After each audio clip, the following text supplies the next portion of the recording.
تخيلوا معايا هذا في نهار واحد صفاه لاكثر من 2000 انسان، كيشرق الكرش ديال العيالات الحاملات وكيخرج منهم الجنين وكيصفي عليهم قدامهم. هادشي اللي غتسمعوا في هذه القصه ماشي فيلم، وانما حقيقه كيعيشوها خوتنا في السودان، وبالضبط في واحد المدينه سميتها الفاشر. يا ناس والله السودان موجوع، الناس بتموت بالجوع والمرض. القصه كتدور على هذا المجرم اللي سميتو ابو لولو، دار واحد الفاجعه العقل ديالك ما يتقبلهاش. تخيلوا معايا في نهار واحد صفاه لاكثر من 2000 انسان، هو والجنود ديالو كيعتصبوا العيالات حتى كيودعوا وكيشرقوا لهم كرشهم باش يخرجوا منهم ولادهم الصغار وكيصفيوها لهم قدامهم. والدراري الصغار ما كيرحموهمش، كيطيروا لهم ريوسهم والامهات ديالهم كيشوفوا وكيدفنوا الناس وهما باقيين حيين. تخيلوا معايا هذا الاحساس ديال الانسان كيتدفن وهو كيتنفس، واللي كيعطي الاوامر ديال هذا الشيء هو واحد سميتو حميدتي، قائد قوات الدعم السريع. تخيل معايا داير تحدي مع الجنود ديالو شكون يقدر يصفيها لاكثر عدد من الناس في نهار واحد. كيبقاو يحسبوا الا غلطوا في الحساب كيعاودوا يصفيوها لبنادم من جديد وكيحسبوا من جديد. كيدخلوا للديور وكيهرسوا البيبان وكيصفيوها لاي واحد كيلقاوها قدامهم، وكيخرجوا الجثث ديالهم وكيجمعوهم في الساحه باش يحسبوهم. والهدف ديالهم الوحيد هما يمسحوا المدينه من الوجود باش يديروا ما بغاو. قوات الدعم السريع ماشي كلهم سودانيين، هما مرتزقه جايين من اكثر من 20 دوله بحال تشاد، مالي، ليبيا وافريقيا الوسطى وبزاف ديال الدول. والهدف ديالهم من هذا الشيء كامل هو الذهب والفلوس. كاين اللي غيقول علاش ما يهربوا، ولكن للاسف راه حاصروهم وسدوا عليهم كاع الطرقان.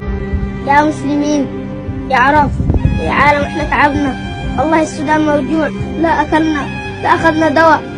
السودان محتاج ليكم. خاصكم تعرفوا باللي راه كاين تكتيم اعلامي خطير على اللي واقع في السودان، وهاد المدينه المسلمه كتعذب في صمت والعالم كيشوف وساكت. انا درت اللي عليا دابا والدور عليكم، بارطاجيو هاد القصه باش الصوت المظلوم يوصل. واش ما لاحظتوش باللي حتى هما يستاهلوا نضمنوا معاهم بحال خوتنا في عزه؟